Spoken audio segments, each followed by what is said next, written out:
Bom dia a todos e a todas. Desculpe aí esses minutinhos de atraso que a gente teve, mas vamos começar a nossa aula de hoje. A nossa aula de hoje, ela está registrada, a parábola está registrada lá no capítulo 13 de Mateus, e nós vamos ler a partir do verso 47, a parábola da rede. Então, Mateus 13, 47 é o texto que nós vamos ler hoje. Eu já peço a você para compartilhar na sua sala de vídeo essa aula. E já aviso para você que não é da Terceira Igreja Batista que nós estaremos às 10h15 com o nosso culto hoje. Se você quiser participar conosco, às 10h15 nós daremos início ao nosso culto. Lembrando que nós estamos estudando sobre o reino de Deus e nós falamos, assim que começamos a falar de parábolas, que o motivo pelo qual nós estamos estudando as parábolas de Jesus é porque Jesus falava sobre o reino através das suas parábolas. Então, o motivo pelo qual nós estamos estudando sobre o reino de Deus e sobre as parábolas de Jesus é exatamente a linguagem que Jesus utilizava para explicar como era o reino de Deus, como o reino de Deus estava estabelecido, era através das suas parábolas. Lembrando que, como eu já falei algumas vezes, nós temos possibilidade de interpretação das parábolas, mas nós não temos como bater um martelo, vamos dizer assim, de que o que Jesus queria dizer era exatamente isso que foi dito na parábola. Essa seria uma pretensão muito grande da nossa parte de querer determinar o que Jesus quis dizer. Do tempo que Jesus falou essas parábolas, o tempo que esse texto levou para ser construído, para ser editado, é um tempo muito grande onde nós não temos condição nenhuma de resgatar o que de fato Jesus quis dizer naquele tempo. Então a gente tem propostas de interpretação, propostas essas que são propostas teológicas e propostas também a partir da fé.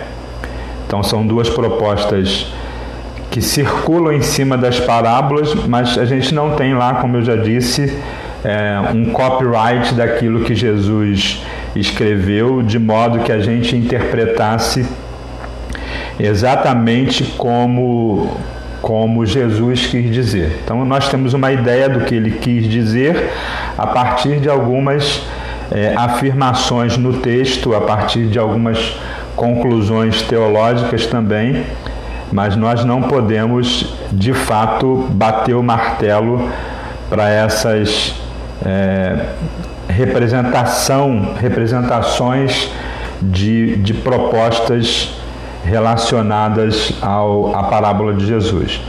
Eu estou explicando isso porque algumas pessoas me procuraram e disseram: Ronildo, eu já ouvi falar dessa parábola com uma outra perspectiva, com um outro pensamento.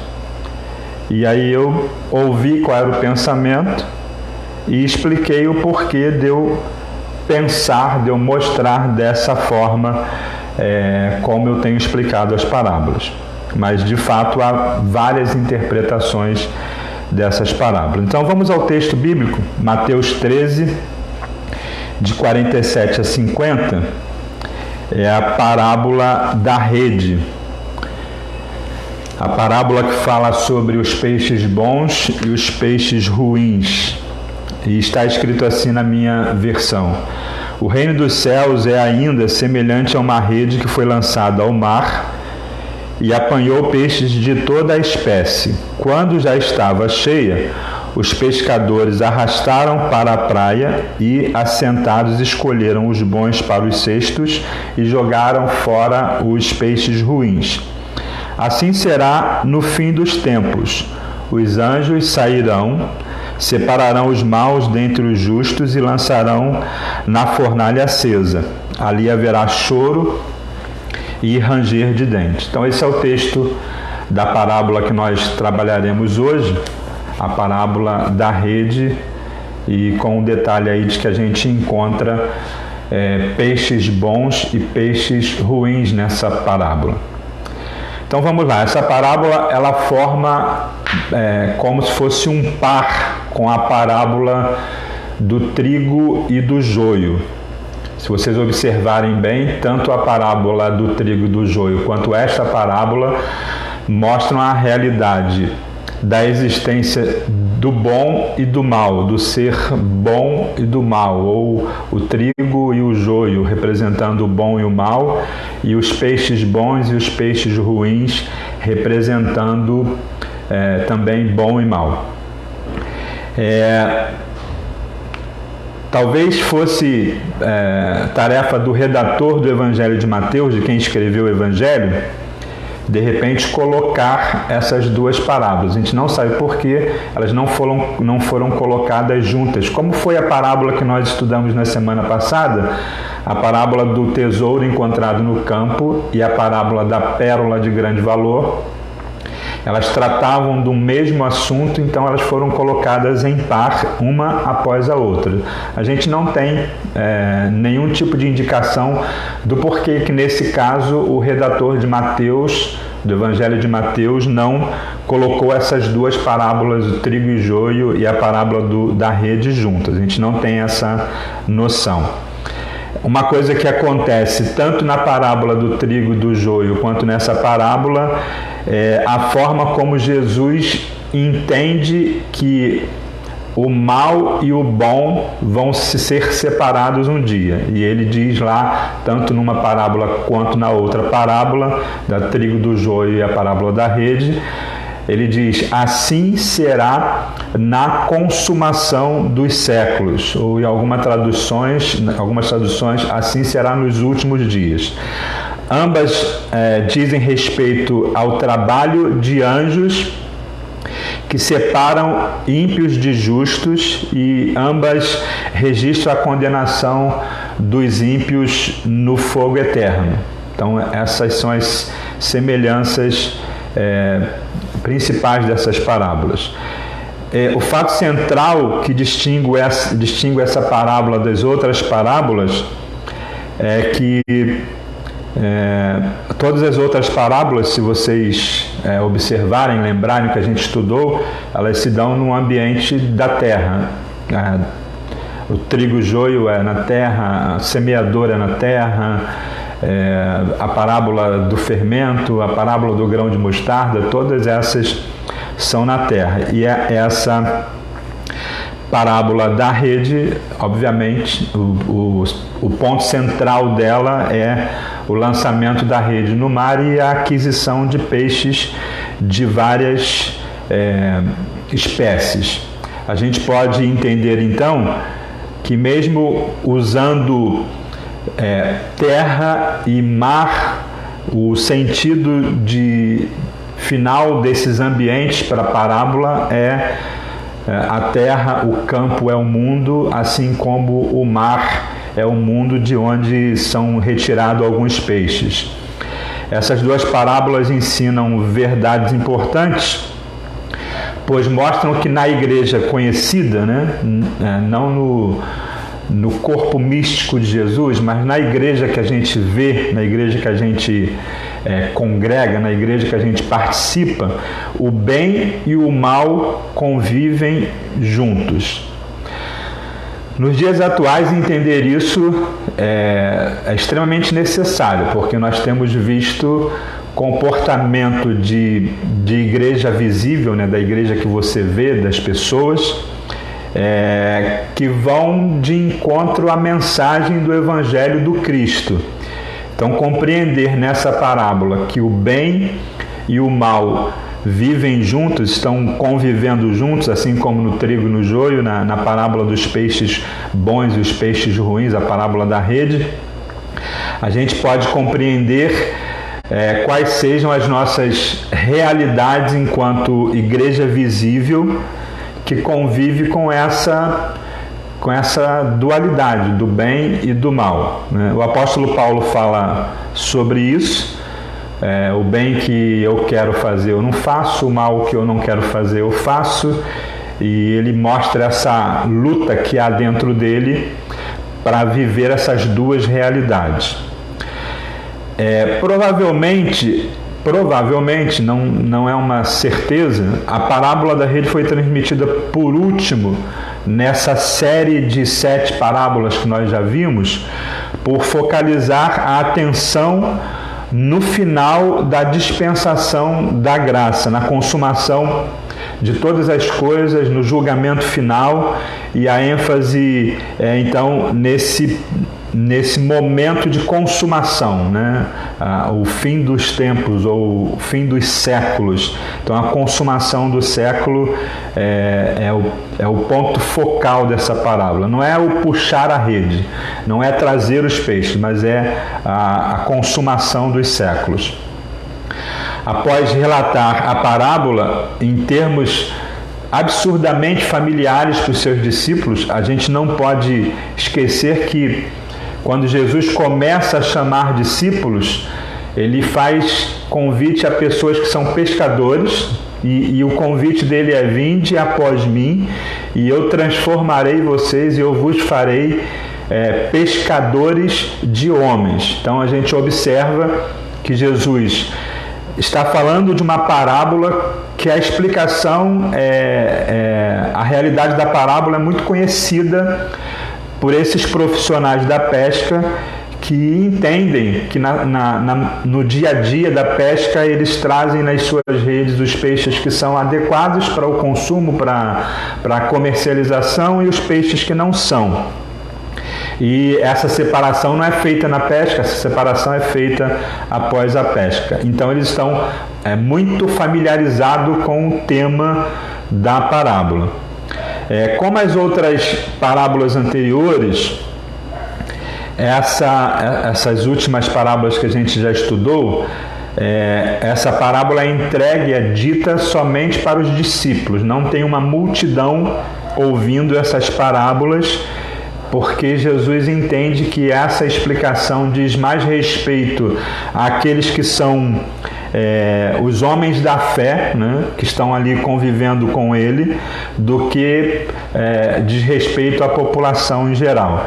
É claro que os discípulos não poderiam enxergar isso com um olhar humano, mas com uma perspectiva divina, podendo enxergar a parábola da rede do mar, enxergar características na rede, características no mar, nos pescadores, nos peixes e nos anjos. E aí eu queria falar com vocês sobre esse material da parábola que é a rede. O termo que Jesus usa para a rede ali é uma rede muito grande, utilizada ali na região da Galileia, muito larga e pesada nas suas extremidades com chumbo, para varrer o fundo do mar da Galileia, o fundo do mar, e trazer os peixes em grande quantidade presos ali nas suas malhas. O simbolismo então da rede é facilmente compreendido pelos discípulos, que faziam isso na sua vida cotidiana. E para nós, para nossa realidade enquanto igreja, precisamos entender que essa rede representa a proclamação e a apresentação da graça redentora de Jesus Cristo. Mas feito de que forma? Colocando essa apresentação sob a responsabilidade do ser humano que conhece Jesus Cristo.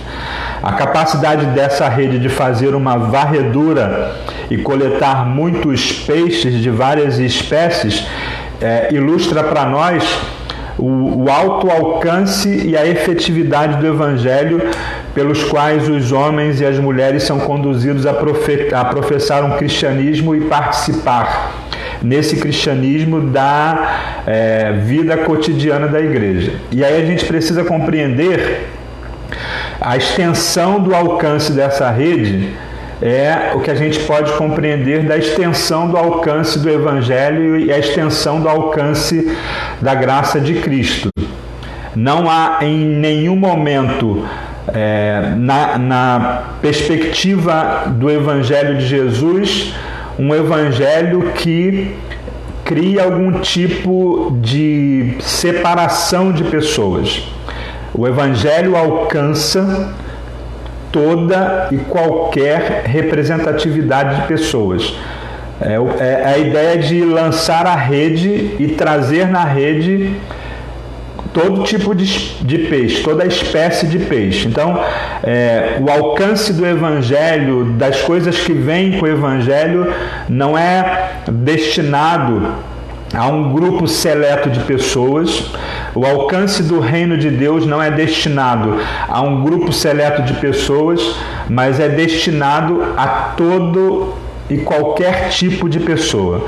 As ordenanças, a pregação do Evangelho, as ministrações que existem no contexto do Evangelho, os meios da graça de Deus para conseguir alcançar e lidar com a pessoa humana são facilmente identificadas nessa rede, que não faz distinção, não faz acepção de pessoas, não cria um grupo específico de pessoa para quem a salvação é indicada. A salvação é indicada para todas as pessoas que compreendem ser Jesus Cristo o Filho de Deus.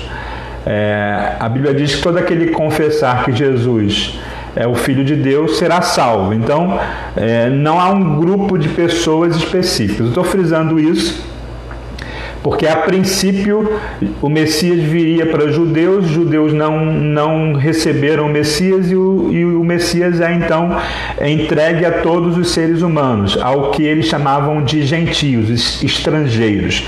A partir daí, então, o Evangelho é destinado a todas as pessoas. Há uma visão do apóstolo Pedro, em que ele vê um lençol descendo do céu com vários animais que não são adequados segundo a lei judaica para se comer, são animais imundos. E aí ele ouve a voz de Deus que diz para ele matar os animais e comer. E ele diz, então, o Pedro diz para Deus que ele não pode tocar naqueles animais porque eles são imundos.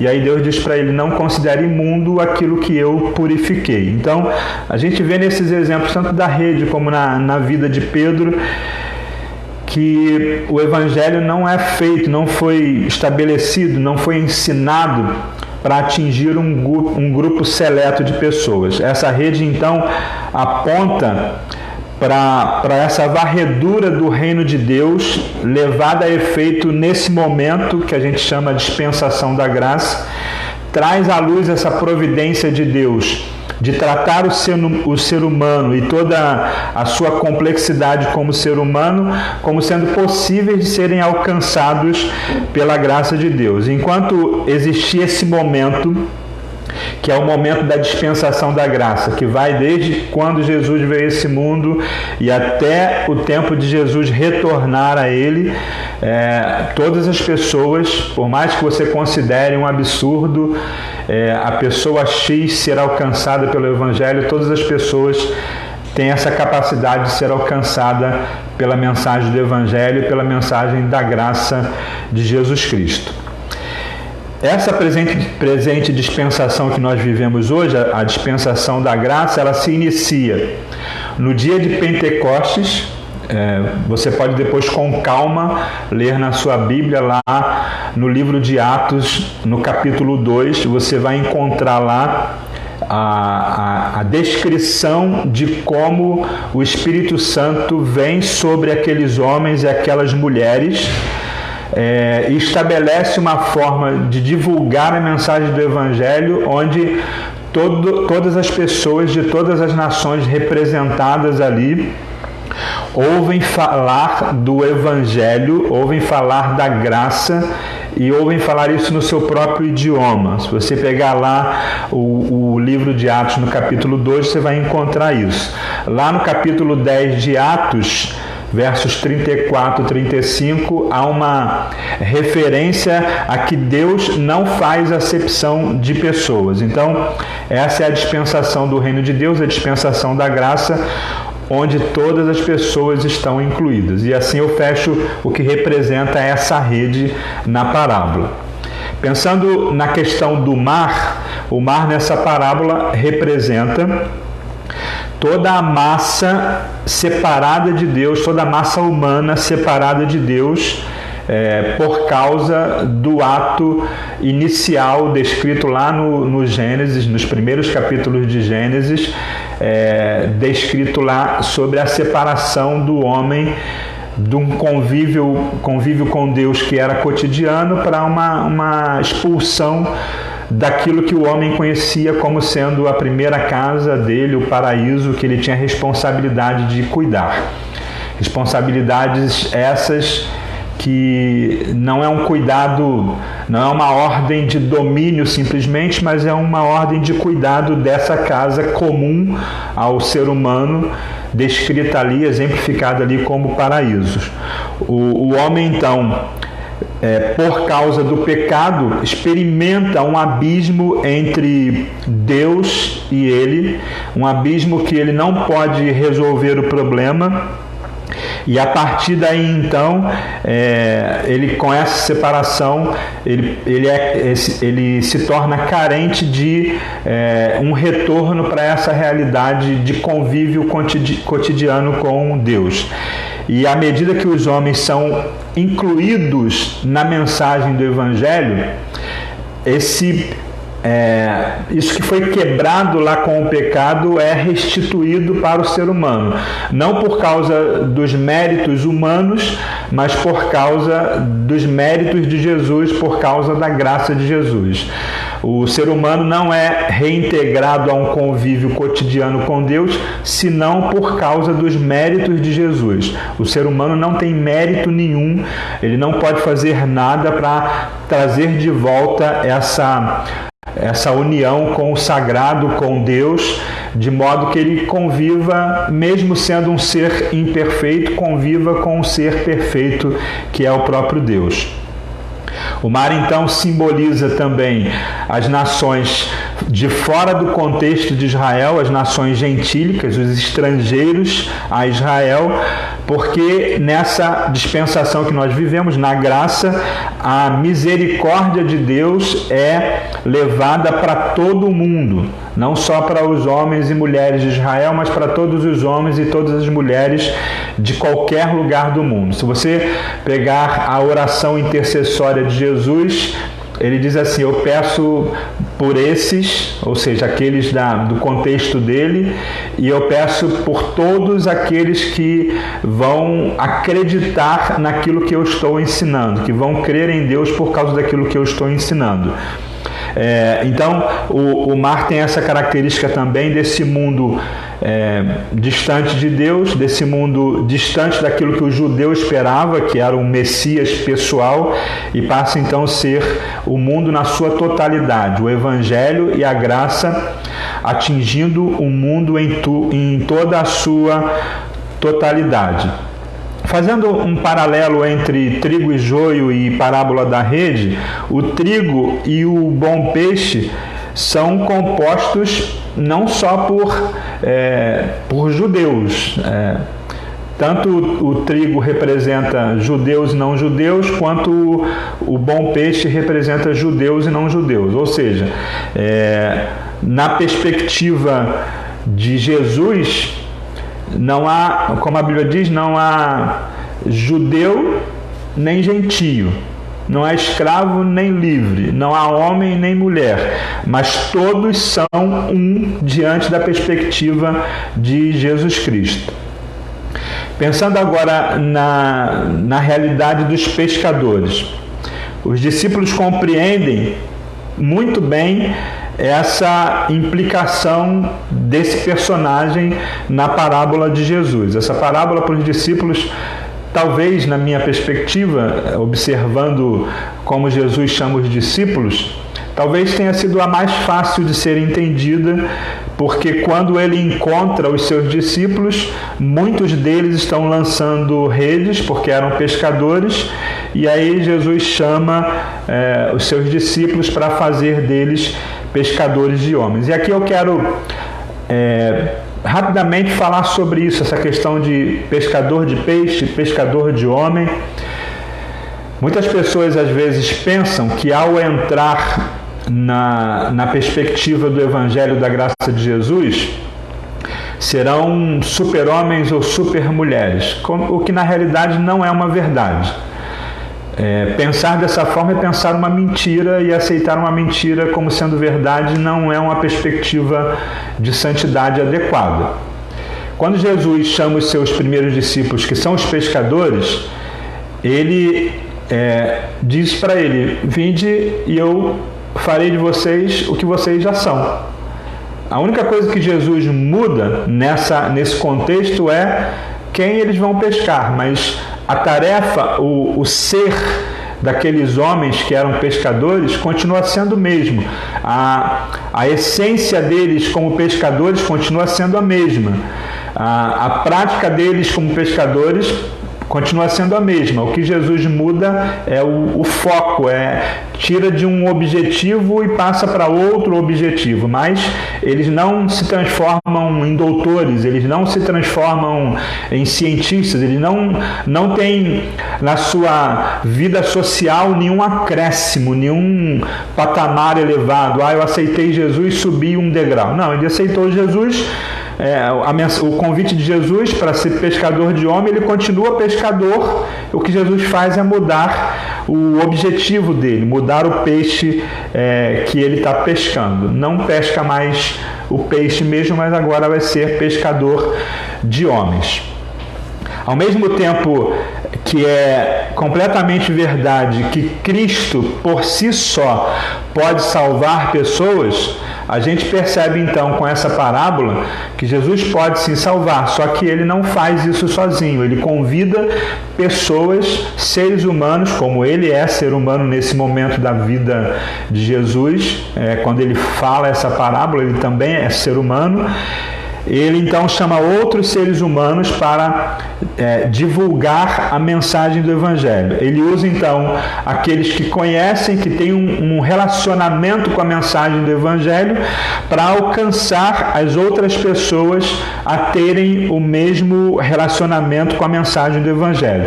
Por essa razão que essa parábola há uma mudança sutil que às vezes a gente não percebe, mas interessante. Nas outras parábolas, a pessoa que fazia acontecer alguma coisa era o filho do homem, era ele, era o comerciante, e aqui nós encontramos o acréscimo de outras pessoas. O pronome usado aqui não é mais ele, o pronome usado aqui é eles, ou seja, Jesus inclui pessoas na tarefa de salvar outras pessoas. O texto diz que eles se encaminharam até a praia, ou seja, eles que estão fazendo esse trabalho de lançar a rede, e lançando a rede trazer todo e qualquer tipo de qualidade de peixe. Essa é a primeira vez que temos o pronome indicando pluralidade nas parábolas.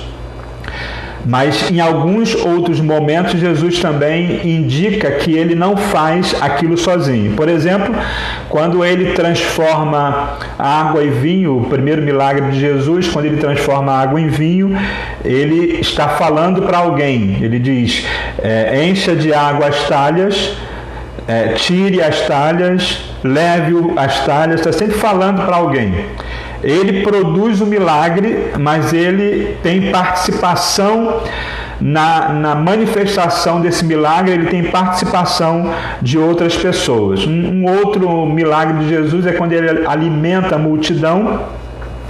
os discípulos preocupados em despedir aquela multidão e eles não terem que comer, Jesus diz para eles: vocês vão dar de comer, dá-lhes de comer, dá a vocês a de comer. Dessa forma, Jesus pega ali o pão disponível que tem no momento, dá graça, e não é Jesus que distribui para a multidão, Jesus distribui para os discípulos, e os discípulos distribuem para a multidão.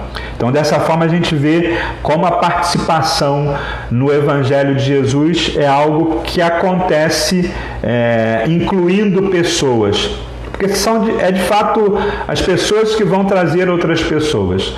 Não adiantaria para Jesus chamar os anjos para pregar o Evangelho, porque anjo não vivencia a complexidade do ser humano como qualquer ser humano vivencia. Então é impossível que a gente não consiga notar que a posição reservada aos pescadores, embora seja discreta, é uma posição importante. O detalhe é que esses pescadores não são conhecidos. Ele não tem o nome de Pedro, ele não tem o nome de Tiago, ele não tem o nome de João, ele não tem nome de nada.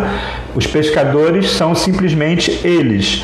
Os participantes na obra de lançar a rede e trazer os peixes, eles fazem isso de forma a não serem reconhecidos, são incógnitas. Talvez seja uma censura para o que a gente experimenta hoje na dimensão da igreja visível, né? Na igreja que a gente entra, que a gente participa, que a gente vê o pastor, que a gente vê o ministério de louvor, que a gente vê as diversas movimentações eclesiásticas. Talvez seja uma censura para a nossa realidade atual, onde muitas pessoas se fundamentam em outras pessoas, quando essas pessoas, os pregadores, os cantores, ou seja lá qual for a função, quando essas pessoas deveriam ser somente eles, deveriam ser incógnitas, deveriam ser pessoas que puxam a rede.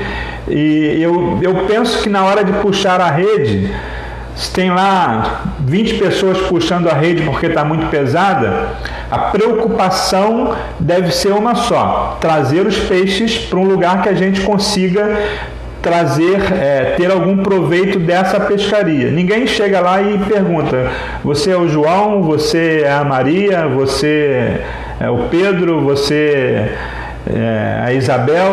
Ninguém está preocupado nesse momento. A preocupação é puxar a rede. Eu tive a experiência uma vez no Ceará, quando fui visitar a minha sogra a primeira vez, de ver os pescadores chegando e puxando a rede. E os pescadores chegam lá na jangada e algumas pessoas estão na beira do mar. Eu não sei se isso já é combinado ou se isso é cultural, mas as pessoas param de fazer o que estão fazendo para ajudar os pescadores a puxar a rede e trazer os peixes de volta. Mas com certeza ninguém ali, a menos que se conheça, está preocupado em saber quem é ele e quem é ela. Está preocupado em trazer o peixe para um lugar seguro onde possa fazer uso apropriado dele.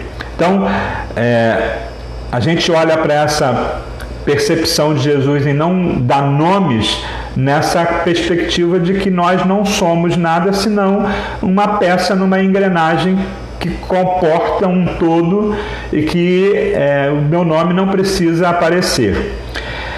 Paulo fala sobre isso lá na primeira carta de Paulo aos Coríntios, lá no capítulo 3, 4, quando ele começa a ver uma discussão entre os irmãos da igreja de Corinto. E uns dizem que é de Pedro, outros de Apolo, outros de Paulo, outros do próprio Cristo, e cria-se um partidarismo.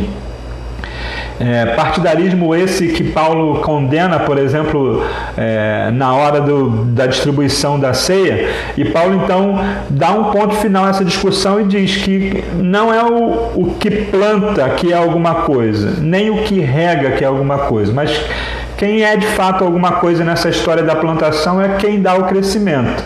E aí Paulo diz: um plantou, o outro regou, mas quem deu o crescimento foi Deus. Então não cabe a nós ficarmos agindo de forma, na pregação do Evangelho, no ensino do Evangelho, de que o nosso nome seja conhecido.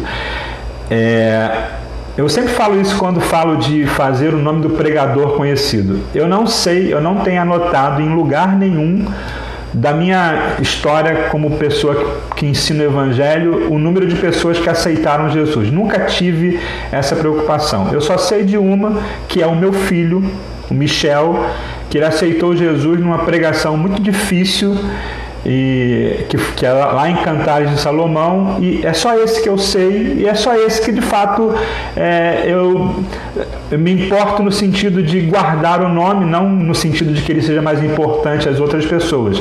As outras pessoas que se converteram quando eu ensinei o Evangelho, elas estão no contexto do Evangelho, graças a Deus, e não graças a mim. Então eu não preciso ficar contando a cada vez que eu vou pregar, que eu preguei e não sei quantas mil pessoas aceitaram Jesus. Isso aí, eu prefiro fazer parte do eles do que ter meu nome divulgado para uma coisa da qual eu não tenho o menor controle. Porque quem convence o homem do pecado, da justiça e do juízo não sou eu, é o Espírito Santo. Então, Paulo fala sobre isso, de quem dá o crescimento, e a gente vê então que a gente precisa viver aquilo que o texto bíblico diz, né? É necessário que ele cresça e que eu diminua. Se não for dessa forma, nós estamos vivendo um evangelho onde nós somos o centro, e o centro do evangelho é a mensagem de Jesus, é a mensagem salvadora de Jesus Cristo. Os pescadores, embora soubessem que a rede juntaria peixe de tudo quanto é tipo, eles separam lá os bons dos ruins.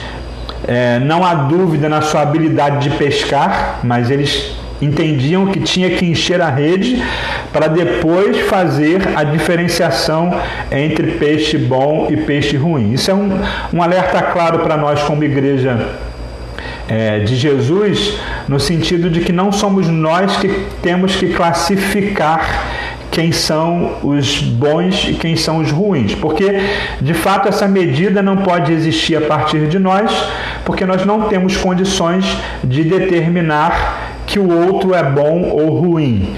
Nós não temos isso, e a Bíblia condena isso quando fala que nós não devemos julgar o outro, porque com a medida que nós julgarmos, nós seremos julgados. Então, quando eu olho para o bom e o ruim sendo colocado na rede, eu vou perceber que essa separação não é feita no contexto dessa dispensação da graça, mas é feita na consumação dos séculos. Não é feita por nenhum ser humano, ou seja, nenhum ser humano tem condições de dizer esse é bom, esse não é bom. Então, a gente entende que essa carga que está na rede é uma carga de peixes de todas as espécies, e quem faz a separação são os anjos. Diz na parábola que os anjos separam lá no final dos séculos os que eram bons e os que eram ruins.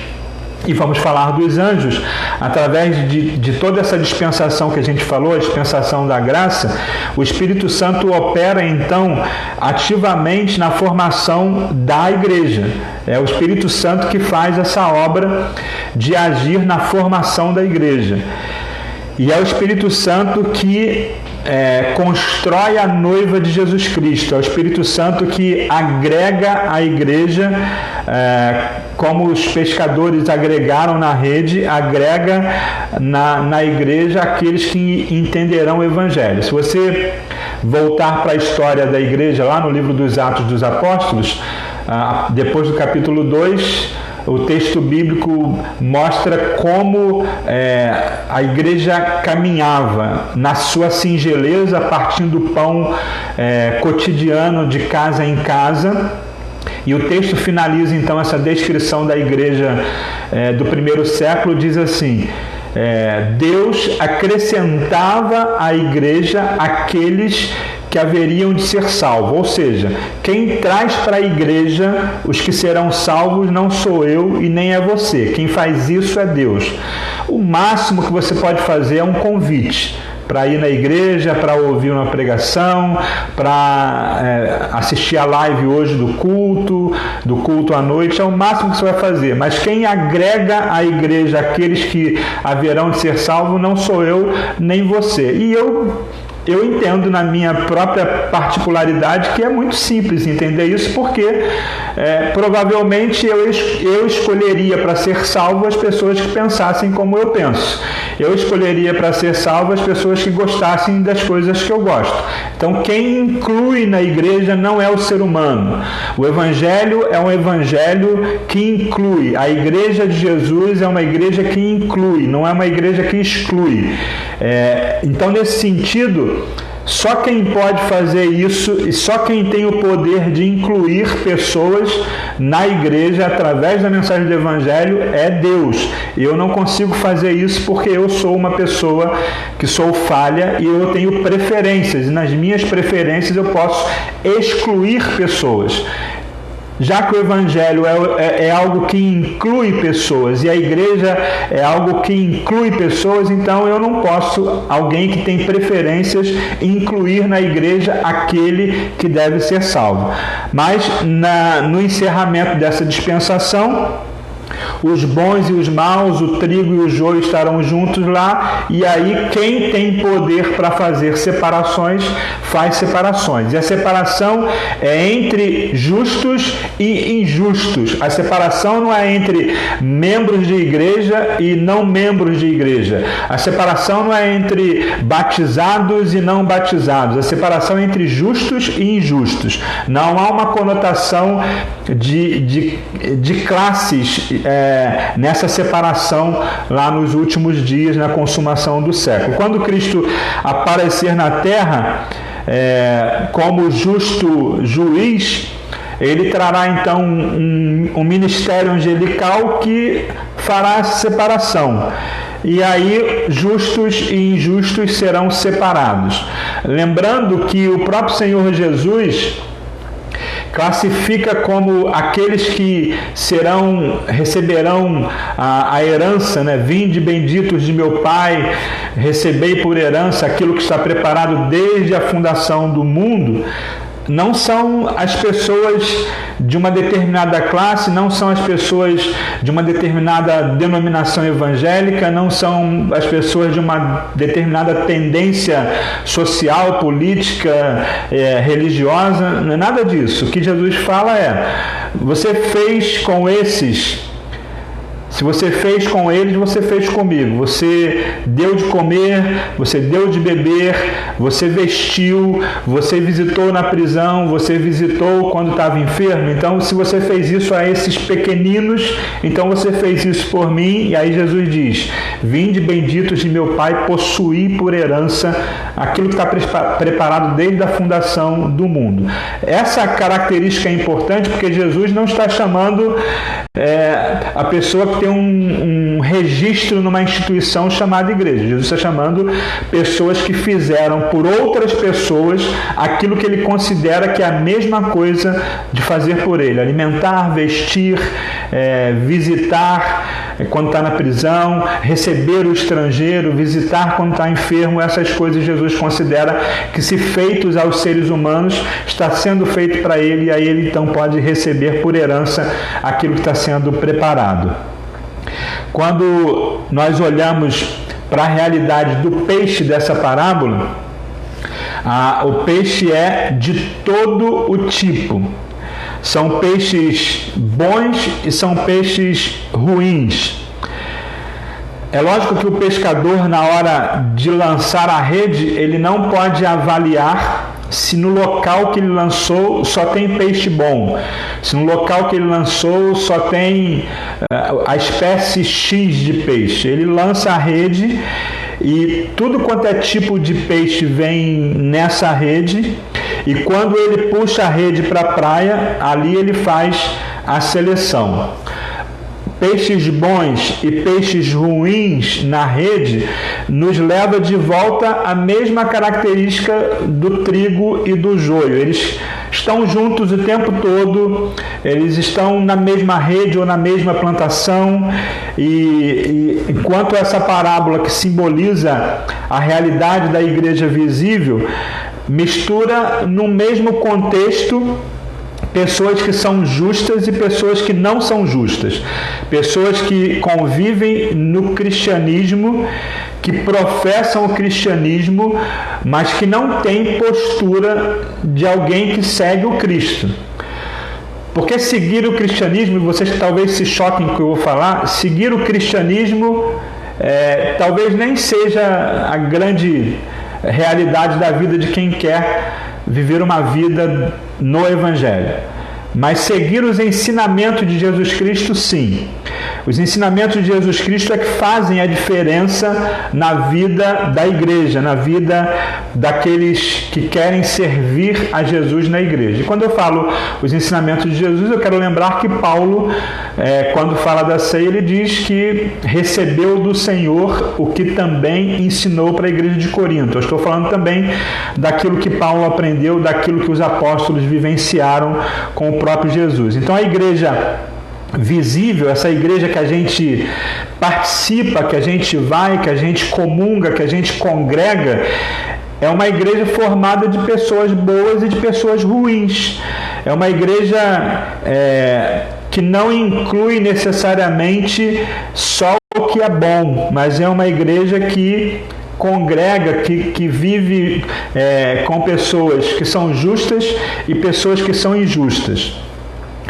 E aí as pessoas podem ser religiosas ao extremo até, e defender a sua religião, defender o cristianismo inclusive, e não ser regenerada. E o convite do Evangelho não é um convite a ser um religioso. O convite do Evangelho é um convite a ser renascido, regerado, regenerado. Quando aquele homem procura Jesus, e ele explica todas as coisas do contexto da sua realidade, ele recebe uma informação de Jesus que para ele é complicada, porque Jesus diz: você precisa nascer de novo. E ele diz: como é que eu posso, nessa idade, com esse tamanho, voltar ao ventre da minha mãe para nascer de novo? E aí Jesus fala: não, quem nasce da carne é carne, quem nasce do espírito é espírito. E Jesus separa essas duas coisas e faz aquele homem compreender que o nascimento dele vai transformá-lo em uma nova pessoa. É importante perceber que o cristianismo, a mensagem do Evangelho, não transforma ninguém em pessoa boa, transforma todas as pessoas em pessoas novas. Diz o texto bíblico que se alguém está em Cristo, nova criatura é. As coisas velhas ficam no passado, e eis que tudo se fez novo. O texto não diz se alguém está em Cristo, boa pessoa é. Não é isso que diz o texto. Quando Jesus é procurado por um jovem rico, o jovem chama Jesus de bom, ele diz: não, eu não sou bom, não existe outra pessoa que seja boa a não ser o próprio Pai do céu. E Jesus então mostra dessa forma para aquele homem que a visão de ser bom, de ser justo dele era uma visão equivocada. Então, pertencer à igreja visível pode ser um exercício de conviver com pessoas que são religiosas, mas que não são regeneradas. Pode ser também um exercício de conviver com pessoas que são batizadas, mas que não foram lavadas no sangue do Cordeiro. Pode ser um exercício de conviver com pessoas que professaram uma fé cristã, mas de fato não possuem essa fé cristã. Porque quem possui a fé cristã vai fazer sempre aquilo que o Cristo fazia, vai procurar se aproximar das obras que Jesus fazia. Se o coração está destituído da graça de Deus, a alma está perdida. E aí não interessa se eu sou religioso, não interessa se eu sou batizado, não interessa se eu estive num banco da igreja e disse a minha profissão de fé, disse naquilo que eu acreditava, não interessa se eu conheço os credos do cristianismo, não interessa se eu não tenho a dimensão da graça estabelecida na minha realidade de vida. Somente tendo essa dimensão da graça na minha realidade de vida é que eu posso, de fato, ser considerado alguém que convive na fé em Jesus e que compreende que essa convivência precisa aprender a lidar com a permanência do joio por um certo tempo, com a permanência do peixe ruim por um certo tempo, e aprender a lidar com essa complexidade que é estar numa igreja visível. E eu digo igreja visível para separar da igreja o organismo, o corpo de Jesus. O corpo de Jesus, de fato, não vai trazer esse problema, porque é um corpo místico, um corpo espiritual, então nós não vamos ter esse problema. Mas a igreja visível, aquela igreja que você entra ou entrava antes da pandemia e que vai entrar daqui a pouco quando as vacinas chegarem, essa igreja é uma igreja que tem problemas, é uma igreja que tem dificuldades a serem superadas, é uma igreja que precisa ser trabalhada em algumas características dela. Isso não é uma coisa nova. Nós temos uma frase, um jargão que a gente usa, nós precisamos voltar a ser como a igreja primitiva, como se na igreja primitiva não tivesse nenhum problema, como se tudo acontecesse muito bem, como se as heresias da igreja tivessem surgido depois que surgiu a internet. A igreja primitiva, a igreja do primeiro século, teve muitos problemas. As cartas de Paulo, ensinando as igrejas por onde ele passou, mostram que elas têm problemas a lidar com a questão da lei, problemas a lidar com a questão da graça, problemas a lidar com a questão da comunhão pessoal com as pessoas, a lidar com a liderança da igreja. Vários problemas existem na igreja que a gente pensa que é a igreja perfeita, a igreja primitiva, e que esses problemas foram sendo trazidos à nossa realidade atual. Precisamos compreender isso. Nós somos aqueles... Não tem nome, você não tem nome nesse trabalho. Nós somos aquelas que lançamos a rede e que trazemos nessa rede toda e qualquer espécie de peixe. Nós não lançamos para pescar o peixe bom, por mais que isso pareça ser valoroso, nós lançamos para pescar. Trazemos toda e qualquer espécie de peixe nessa rede, e não cabe a mim, não cabe a você, não cabe a nenhum de nós determinar o que é bom, o que é ruim nessa pescaria. Porque quem de fato faz isso, quem vai conseguir separar isso é o próprio Deus, é o próprio Jesus, através da sua ação com os seus anjos, quando ele estiver de novo conosco aqui na terra. Então essa é a parábola da rede. Eu espero que vocês tenham absorvido bastante, tenham aprendido sobre ela, e guardem isso. Nós lançamos a rede e pescamos todos os peixes. A separação desses peixes nunca foi, não é e nunca será um trabalho nosso. Esse é um trabalho que nós temos que deixar com Deus, com Jesus. É um trabalho da ação de Deus na realidade da vida humana. Eu espero que você tenha absorvido essa mensagem e que ela possa fazer diferença naquilo que você entende como sendo manifestação do Evangelho de Jesus. Eu quero orar contigo nessa hora. Deus, eu quero te agradecer por aquilo que nós pudemos aprender dessa parábola, Pai, e entender que nós somos somente eles. Nós não temos nome nessa pescaria que é a pregação do Evangelho, que é o estabelecimento do Teu reino na face da terra. Queremos ser eles, queremos ser elas, não queremos ter nomes, não queremos contar quem nós somos e o que fazemos, mas queremos ser instrumentos nas Tuas mãos para trazer o maior número de pessoas para o Teu reino, para uma vida de comunhão contigo novamente, Pai. Muito obrigado por todas as pessoas que caem nessa rede, que são recolhidas nessa rede, que a gente seja usado pelo Teu Espírito Santo para de alguma forma abençoar essas pessoas, para que elas sejam de fato alcançadas pelo Teu ensino, pelo Teu Evangelho, mas que sejam sobretudo, acima de tudo, sejam reinseridas no contexto de vida contigo, sejam colocadas num contexto da salvação em Jesus Cristo, Pai. Muito obrigado por essas coisas. Nós oramos no nome de Jesus. Amém. Agradeço a sua presença nessa aula. Daqui a mais ou menos uns 15, 20 minutinhos nós começaremos o nosso culto de adoração a Deus e eu já te peço então que você se prepare para juntos louvarmos a Deus nessa manhã. Tenha um bom dia na presença do Senhor Jesus, que Ele te abençoe, que Ele cuide de você e que você cuide daquilo que for possível você cuidar. Seja abençoado nesse dia.